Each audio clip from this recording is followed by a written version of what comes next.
Hello, everyone. Welcome back to today's story.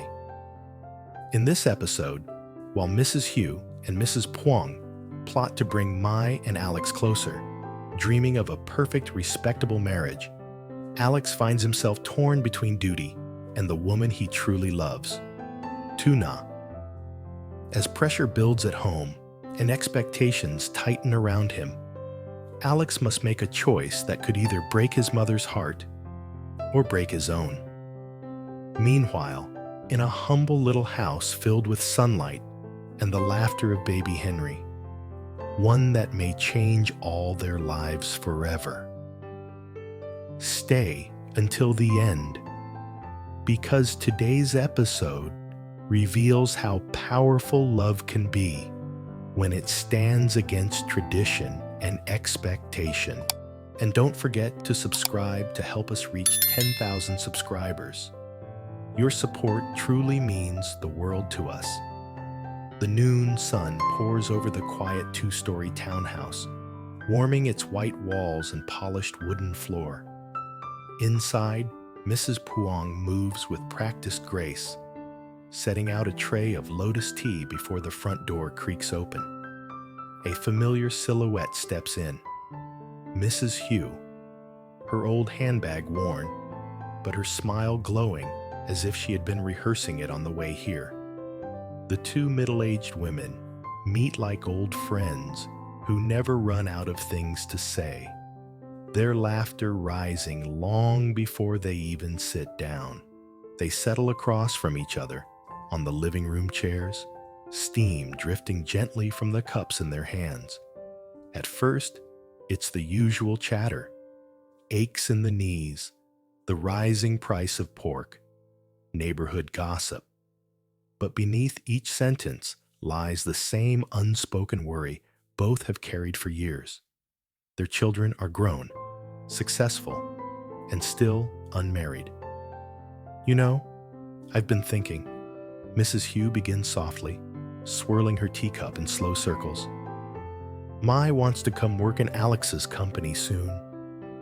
She says it casually, as if this idea had popped up just this morning, though her heartbeat says otherwise. Mrs. Puang pauses mid-sip, eyes brightening. Work with Alex? In the same office? Every day? Her smile widens, almost mother instinctively. That's perfect. Let her apply for a management position. They'll be side by side all the time.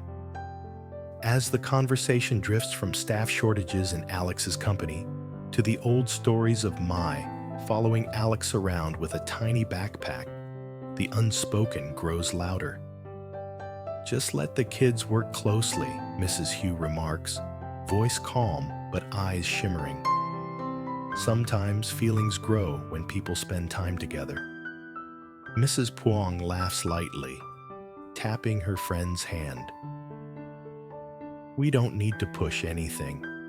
Just guide fate a little. They continue chatting through cups of tea until shadows stretch across the floor. When Mrs. Hugh finally rises to leave, the goodbye at the gate lasts nearly as long as the visit. Mrs. Puang waves until the figure disappears at the bend, her eyes full of quiet resolve. One step at a time, she whispers to herself. Just a little more time, and everything will fall into place. But fate, as it often does, has its own plans. Across town, in the humble brick and thatch house, where sunlight slants warmly through patched windows, the atmosphere is entirely different. The moment Alex pushes open the door, the whole space brightens. Even the wooden walls seem to exhale warmth. He's carrying 3 steaming food bags, the scent of chicken curry, braised fish, and jasmine rice drifting out like a warm embrace. Mrs. Tang is there with baby Henry on her hip, swaying gently as the toddler rubs sleepy eyes. Tuna looks up from the old wooden table she's wiping down, her face open, surprised, a little shy. "Alex, you brought too much food again," she murmurs. "It's not too much if you all eat well," he replies, placing dish after dish onto the table. The three sit together, knees nearly touching in the small space. Alex places the largest braised fish piece into Mrs. Tang's bowl, then the best chicken wing into Tuna's. His movements are gentle, unhurried.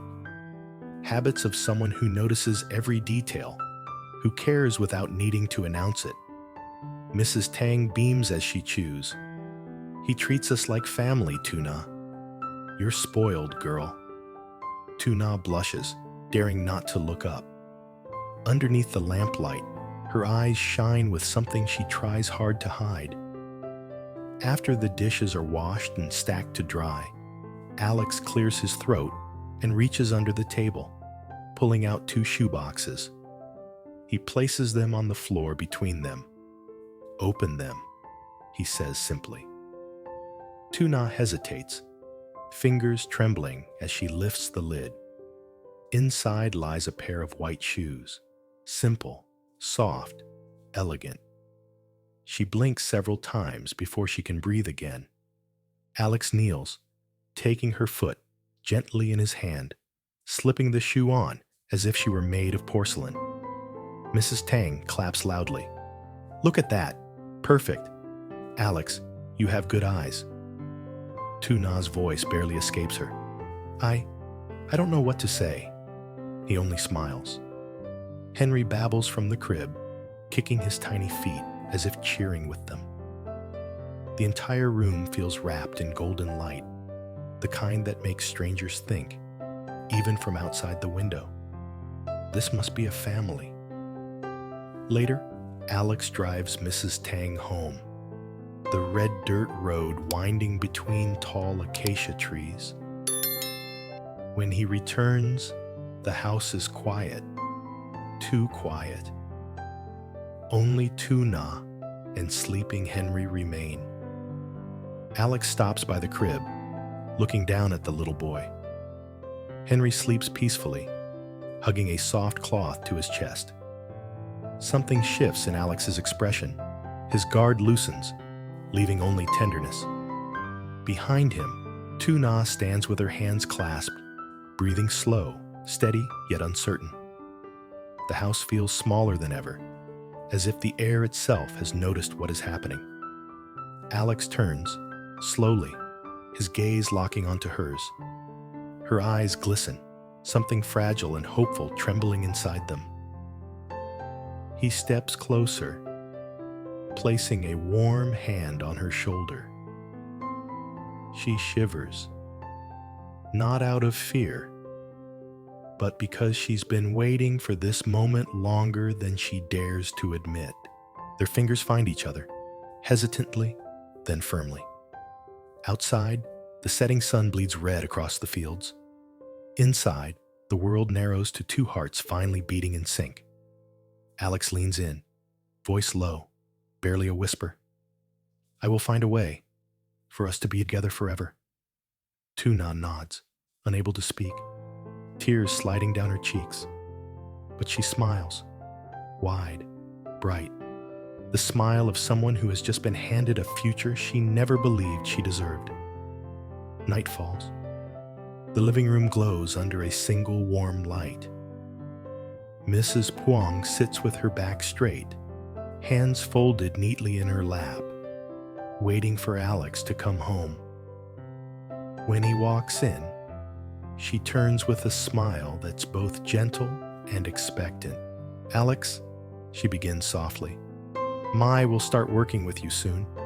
She's beautiful, educated, and she admires you so much. Get to know her. I think she's perfect for you." Alex keeps his head bowed, gripping the chair arm to keep his voice steady. "Yes, Mom," he murmurs. "I understand." But his eyes give him away. He excuses himself quickly and climbs the stairs 2 at a time. Once he reaches his room, he shuts the door, plunging everything into darkness except for the faint glow of street lights sneaking through the curtains. I only see Mai as a little sister. He whispers into his palms. The woman I love is Tuna.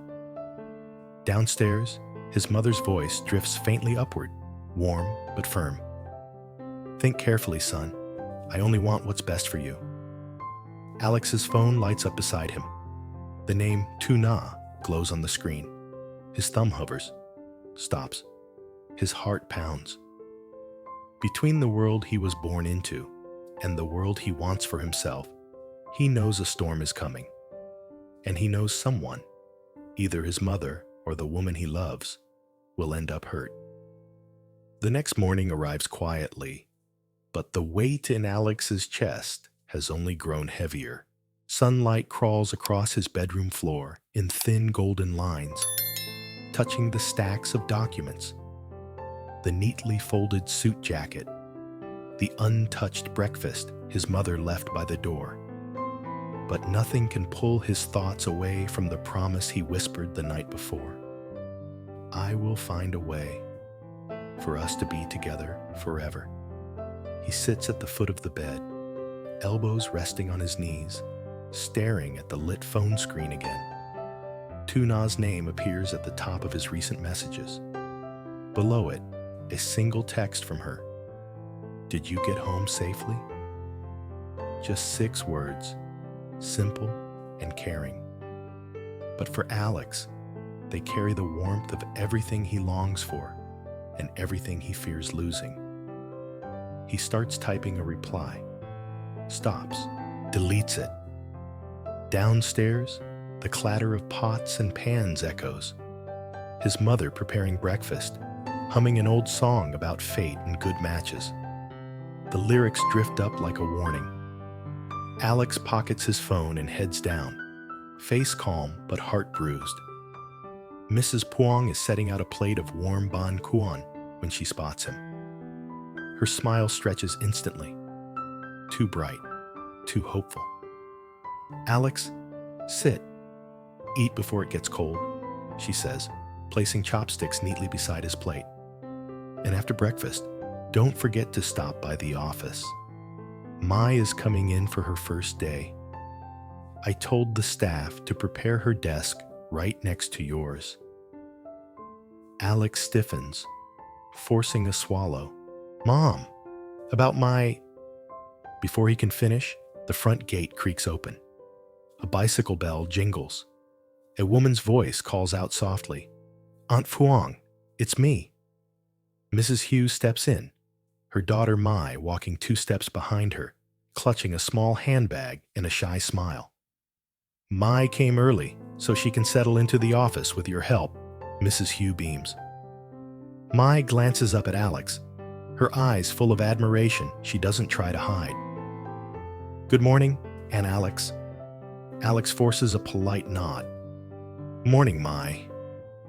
Mrs. Puang gestures them inside eagerly. Come in, come in. Alex will take good care of you. He's always been helpful.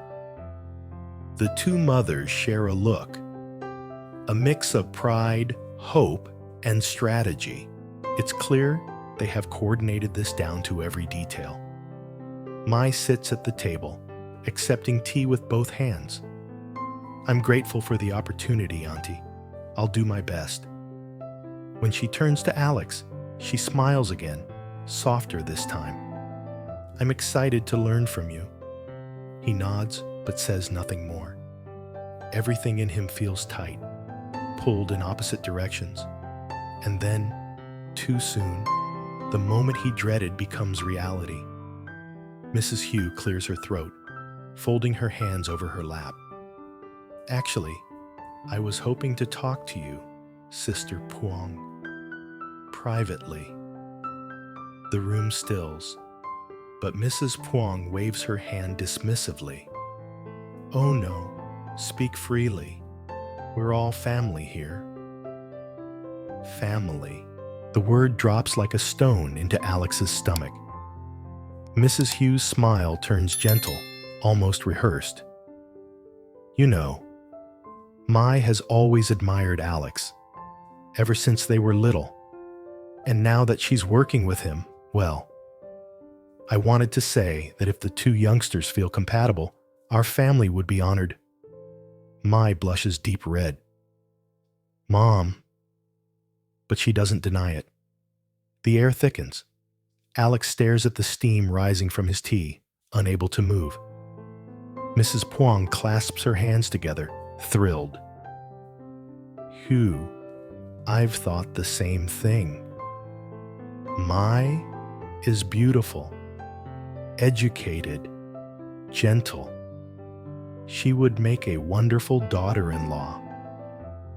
The implication is unmistakable, and with both mothers seated at the same table, their hopes aligned, the atmosphere shifts from casual conversation to quiet pressure. Alex takes a slow breath, bracing himself. Mom, I'm grateful for everything you've done. He begins carefully. But I need to decide my own future. Mai looks up, heart pounding. Mrs. Hughes' smile tightens. Mrs. Puang's expression wavers, hurt flickering in her eyes. Alex, no one is forcing you. We just want you to get to know each other. But the mother's intentions are undeniable. Alex rises from his seat. I'll take Mai to the office. After that, I need some air. Mai follows him outside, her steps quick as she tries to catch up. Alex, don't be upset. Our moms just want us to be happy. They want what they think will make us happy, he replies quietly. But only I know what's in my heart. Mai's voice softens. Is it someone else? Is that why? He doesn't answer. And in the silence, she receives her answer. She sits down slowly, stealing a glance at him. If I ever make you uncomfortable, just tell me, she says quietly. Alex shakes his head. You've done nothing wrong. Mai bites her lip. Then, is the woman you love someone you can't be with? He finally looks at her, and Mai sees it. Clear, raw, undeniable. It's someone my mother won't approve of, he admits. But she's the one I want. Mai lowers her eyes, tears gathering though she forces a smile. Then, I hope she realizes how lucky she is. Alex's chest tightens.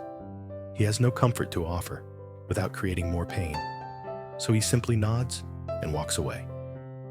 By noon, Alex can't bear it anymore. He grabs his keys, ignores the messages piling up from the office, and drives straight onto the red dirt road leading to the place where his heart lives.